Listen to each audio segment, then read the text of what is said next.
कैसे हो आप सब। सीयूईटी पीजी के फॉर्म रिलीज हो चुके हैं और इसका लास्ट डेट हमेशा याद रखना है। और एक जरूरी सूचना ये है कि इस चैनल को सब्सक्राइब कर लीजिएगा और ज्यादा से ज्यादा अपने मित्रों दोस्तों को शेयर कर दो ताकि सारी इंफॉर्मेशन सारे अपडेट्स आप तक पहुंचते रहे।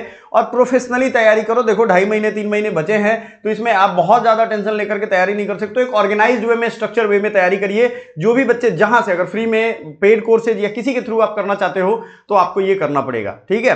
तो लास्ट डेट जो सक्सेसफुल फ्री ट्रांजैक्शन का 14 जनवरी है। 18 जनवरी से आपको 20 जनवरी को एडिट का मौका दिया जाएगा और ज्यादा से ज्यादा कोशिश करिए कि इसके पहले भर लीजिए। सही तरीके से फॉर्म भरने के लिए सारे डिटेल्स जो हैं वो सुबह मॉर्निंग में भरना है आपको। फॉर्म कब भरते हो आप लोग? थक हार जाने के बाद शाम में। तो या तो कैफे वाला गलती कर देता है या आप लोग गलती कर देते हो। तो कुछ चीजें आपको ध्यान रखनी है जो अगली वीडियो में हम बताएंगे और जल्द ही आपको वो वीडियो मिलेगी।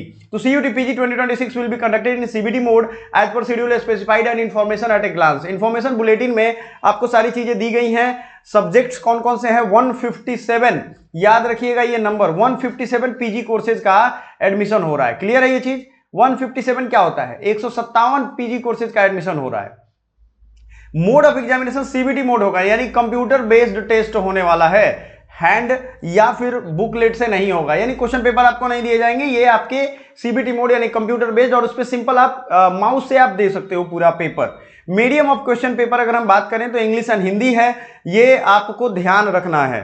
अगर आप एमटेक के हो, आचार्य के हो, तो आपको Hindu studies, Buddhist studies, Indian knowledge system, इन सब में पेपर की अगर हम बात करें तो ये पेपर का लैंग्वेज बस पर्टिकुलर रहेगा। एमटेक में इंग्लिश रहेगा, हिंदू स्टडीज में, बुद्धिस्ट स्टडीज में, इन सबों में इंग्लिश रहेगा। बात समझ में आ रहा है? तो अब आपके दिमाग में क्या दिक्कत है? आचार्य भाई संस्कृत में रहेगा, हिंदी में रहेगा, क्योंकि ये दोनों भाषा में नहीं रह सकता है। यही सब नियम लागू होते हैं, लेकिन इन सब में नहीं है। तो आपका एमटेक होगा इंग्लिश में, humanity, social science, common will bilingual होगा, और उसके बाद जो है ये सब होगा। अगर आपका लैंग्वेज है, जैसे मान लो आप स्पेनिश पढ़ रहे हो, स्पेनिश या फ्रेंच, इनका एग्जाम दे रहे हो, तो एग्जामिनेशन स्कीम को समझ के रखोगे तभी आपका फायदा होगा। वीडियो को लाइक जरूर कर दीजिएगा, है ना। तो इसमें आपको क्या ध्यान रखना है कि इसका आपका रहने वाला है इंग्लिश और वो लैंग्वेज। तो जो लैंग्वेज है वो लैंग्वेज ही रहेगा, इंग्लिश का इंग्लिश में ही होगा, स्पेनिश का स्पेनिश में होगा। क्लियर है ये चीज? आचार्य पेपर संस्कृत में होगा, हिंदू स्टडीज जो इंग्लिश और हिंदी में होगा, इंडियन नॉलेज सिस्टम, बुद्धा, ये इंग्लिश और हिंदी और संस्कृत 3 लैंग्वेज में होगा। स्ट्रक्चर ऑफ एग्जामिनेशन क्या होगा? एक क्वेश्चन अगर आपके सही हो जाते हैं तो आपको 4 नंबर मिलेंगे। ध्यान से समझिएगा। और वही एक क्वेश्चन आप गलत कर देते हो, एक गलत हो गया तो आपके -1 कटेंगे। क्लियर हो गया? एक क्वेश्चन पे 4 नंबर, एक क्वेश्चन पे गलत करोगे तो -1। दूसरी चीज, अगर आपने अनअटेम्प्ट किया, मैंने उस क्वेश्चन को छुआ ही नहीं, उस पे टिक नहीं लगाया, गोला नहीं किया या क्लिक नहीं किया, अनअटेम्प्टेड उसको कहते हैं। अनअटेम्प्ट मतलब उस क्वेश्चन को आपने टच ही नहीं किया। अगर आप एसएससी वगैरह का एग्जाम दिए होगे तो आपको पता होगा, अनअटेम्प्ट है तो आपके कोई प्रॉब्लम नहीं होगा। इसके बेस पे हमारा मॉक टेस्ट डेली एक फ्री आएगा, उसको आप वो करिए। मॉक टेस्ट को डेली लगाइए, हमारे एप्लीकेशन एकेडमी पॉइंट पे आपको मिल जाएगा। और इस ऑफर का फायदा भी उठाइए क्योंकि 50% ऑफ है और हर दिन एक मॉक टेस्ट आएगा प्लस फुल मॉक टेस्ट आपको लगाना है। क्लियर हो गया? ये ध्यान रखिएगा। नीचे हमारा व्हाट्सएप का नंबर है, जरूर हमसे कांटेक्ट करिए, हमारे ग्रुप्स को ज्वाइन कर लीजिएगा।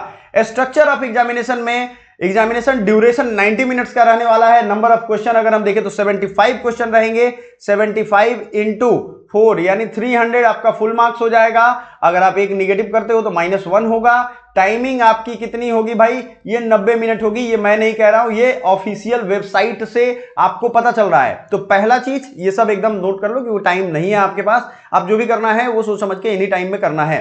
ईच क्वेश्चन जो है वो 4 नंबर के होंगे। ये सब यहां लिखा हुआ है, आप देख लो, ठीक है ना। ये सब यहां लिखा हुआ है, आपको ये ध्यान रखने की जरूरत है। क्लियर हो गया? अब आते हैं अगला, eligibility and qualification. Educational qualifications में अगर हम देखें तो candidate who pass the bachelor degree examination pursuing their bachelor degree appearing in the final year bachelor degree. जो भी बच्चा यूजी पास कर लिया है, क्लियर रखिएगा, यूजी यानी 3 साल या 4 साल का ग्रेजुएशन उसका हो गया है, ठीक है, या फिर वो अपीयरिंग है, दोनों भर सकते हैं, दोनों भरेंगे इस चीज को। क्लियर ये रहिए दिमाग में। एलिजिबिलिटी याद रख, क्वालिफाई करो भाई, क्वालिफिकेशन होगा तभी तो आप जाओगे ना। अब आप कोई सेकेंड ईयर में है थोड़ी फॉर्म भर पाएगा, उसको चाहिए कि वो अगले साल का प्रोस्पेक्टस देख करके, यानी वो फिफ्थ या सिक्स्थ सेमेस्टर, 5th पास कर गया हो, 6th में जाने वाला हो, तब जाकर के जून तक उसके सर्टिफिकेट रिलीज हो जाएंगे। बहुत सारे सेमेस्टर लेट चल रहे हैं। बिहार के यूनिवर्सिटीज की तो जो हालत है आप देख ही रहे हो, उनका सेमेस्टर बहुत लेट चल रहा है। तो there is no age limit for candidates appearing in CUET PG examination. However candidates are advised to verify the age requirement of the university to which they wish to apply before they submitting their application. अब देखो, Kota, relaxation, reservation, ये सब का वही policy है जो पुराना सरकार का रहता है। समझ में आई है बात आपको? ये सब डेट्स का ध्यान रखना है। एग्जामिनेशन आपके कब होने वाले हैं? मार्च 2026 में। और एग्जैक्ट अगर मैं बोलूं तो कोई गारंटी नहीं है, 1 मार्च से भी आपका एग्जाम हो सकता है। तो आप क्या करोगे? आपको सिंपल ध्यान रखना है कि आपको तैयार पहले से रहना है। हमें हर चीज की तैयारी पहले से करनी पड़ती है। ठीक है? So thank you so much, bye for now, मिलते हैं अगले वीडियो में।